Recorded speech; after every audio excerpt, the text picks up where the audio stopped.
예, 방금 보도해드린 워싱턴의 임종주 특파원이 연결돼 있습니다. 자, 오늘 하원은 통과했는데 남은 탄핵 절차, 물론 아까 상원으로 간다고 했습니다만은 좀 구체적으로 얘기를 해주죠. 네, 우리나라는 국회 의결을 거쳐 헌법재판소에서 최종 탄핵 결정이 내려지지만 미국은 그렇지 않습니다. 상원이 헌법재판소 역할을 하게 됩니다. 오늘 하원에서 결정된 탄핵 소추안은 내년 1월쯤 상원으로 넘어가게 되고 상원에서 최종 심판을 합니다. 트럼프 대통령에게 적용된 두 가지 혐의, 그러니까 권력 남용과 의회 방해 중 하나라도 제적의원 3분의 2 이상 찬성해야 최종 탄핵 결정과 함께 파면됩니다. 예, 상원 통과 가능성은 크지 않다고 말씀을 드렸습니다. 상원의 구성 때문이죠. 네, 그렇습니다. 야당인 민주당이 다수인 하원과 달리 상원은 트럼프 대통령의 공화당이 다수입니다. 전체 100석 중 공화당이 53석, 과반을 차지하고 있습니다.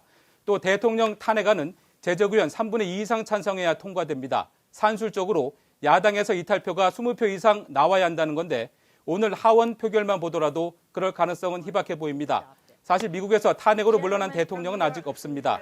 1868년 앤드루 존슨 대통령과 1998년 빌 클린턴 대통령도 탄핵 소추안이 하원은 통과했지만 상원 문턱을 넘지는 못했습니다. 예, 닉슨은 사실 탄핵 직전에 본인이 물러났던 것이니까요.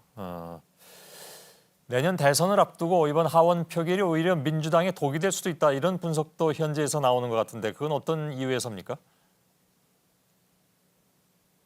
네, 새로 나온 CNN 여론조사만 봐도 민주당의 경고등이 켜졌습니다. 탄핵 찬성이 46%, 반대는 49%로 나왔습니다. 공개청문회 직후와 비교해서 3%포인트 차로 찬반이 뒤집혔습니다. 최근 2주간 발표된 여론조사 10여 개를 봐도 탄핵 반대가 우세하게 나오고 있습니다. 여러 가지 원인이 있겠습니다만 탄핵안에 대가성이나 뇌물죄가 명시되지 않았다는 점, 또 여론이 극명하게 갈리는 데서 보듯 민심이 분열된 데 대한 경계심이 작용하겠다는 분석들이 이곳에선 나오고 있습니다. 예, 트럼프 대통령으로서 당연히 이런 흐름을 극대화하려고 하겠군요. 네, 당장 트럼프 대통령의 재선 모금에 탄핵이 호재가 되고 있다는 보도가 나오고 있습니다. 트럼프 대통령도 직접 민주당을 향한 탄핵 역풍몰이를 시도하고 나섰습니다. 직접 들어보겠습니다. 예. And they are do nothing. All they want to do is focus on this. What they could be doing are declaring their deep hatred and disdain for the American voter. 예. 근데 탄핵과 내년 대선은 또 별개로 봐야 한다는 시각도 있지 않습니까?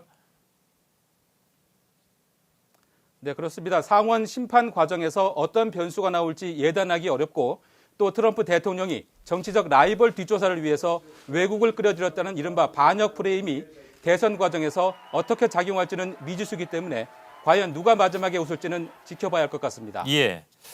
북미 관계는 어떻게 좀 봐야 될까요? 국회 통과 즉시 직무가 정지되는 우리나라와 달리 미국은 상원 결정 때까지 대통령 직무 수행에 제한은 없습니다. 다만 정치적으로는 다소 위축될 수 있다는 관측이 꾸준히 제기돼 왔습니다. 말씀하신 대북 문제와 관련해서도 이곳 전문가 사이에선 탄핵 국면을 벗어나면 유연성을 발휘할 여지가 있을 것이라는 말이 나오기도 했습니다. 뒤집어 보면 탄핵 국면이 영향을 준다는 뜻입니다. 예, 알겠습니다. 워싱턴에서 임종주 특파원이었습니다.